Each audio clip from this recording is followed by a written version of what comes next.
আমাদের দেশে নির্বাচনী বাস্তবতার একটি এটি যে প্রার্থীরা এসে অনেক সময় প্রতিশ্রুতি চায় বা বলেন ভোট দিবেন কিনা।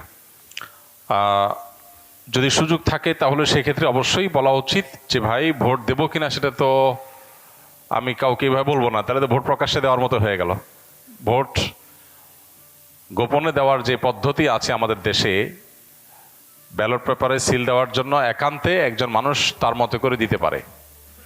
এটা কেন আছে? যাতে করে তার নিরাপত্তা বিঘ্নিত না হয়, যাতে করে কোনো ঝামেলা তিনি না পড়েন। এখন আপনাকে ভোট দেবো কিনা এটা যদি আমি প্রকাশ্যে বলি, তো সেক্ষেত্রে আরেকজন তো ঝামেলা করবে না। তো এই জন্য সম্ভব হলে তাকে বলা যে ভাই কাকে ভোট দেব না দেব এটা তো এইভাবে প্রতিশ্রুতি দেওয়ার বিষয় না। আমি চেষ্টা করব যে উপযুক্ত তাকে দেওয়ার, আপনি বুঝতে হলে আপনাকে অবশ্যই দেওয়ার চেষ্টা করব। আর যদি মনে হয় যে না, যেমনটা প্রশ্নে লিখেছেন যে অনেক সময় দেখা যায় প্রভাবশালী মানুষ এই সমস্ত নেতাদের মুখে না করলে বিপদ আসে, ঝামেলা হয়, উনি ধরে নেয় যে এটা বিপক্ষ দলের লোক, অতএব আমাকে বিপদে ফেলবে, এরকম মনে হলে তখন আপনি অবশ্যই তার মুখের উপরে বলতে পারেন যে হ্যাঁ ভাই দেব।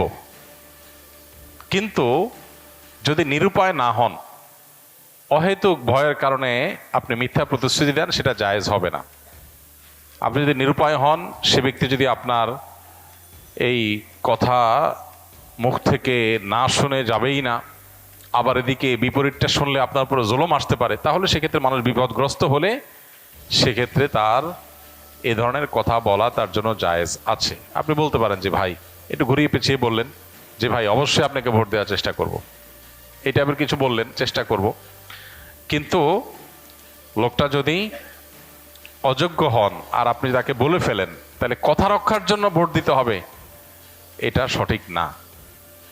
কোনো কারণে যদি প্রতিশ্রুতি ভুল দিয়ে থাকেন, প্রতিশ্রুতি রক্ষা করা উচিত, কিন্তু যদি কাউকে ভুল বা অন্যায়ের প্রতিশ্রুতি দেন তাহলে সেই প্রতিশ্রুতি রক্ষা করা উচিত না।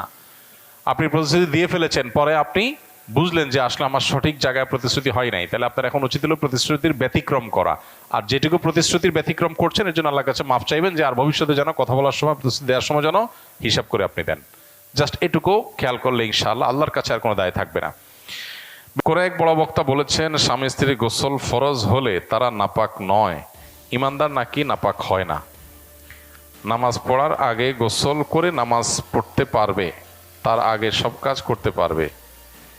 আমার প্রশ্ন হলো, গোসল ফরজ হয়ে গেল কিন্তু তারা ফরজ গোসল না করে মারা গেলে কি তারা জাহান্নামী হয়ে মারা যাবে?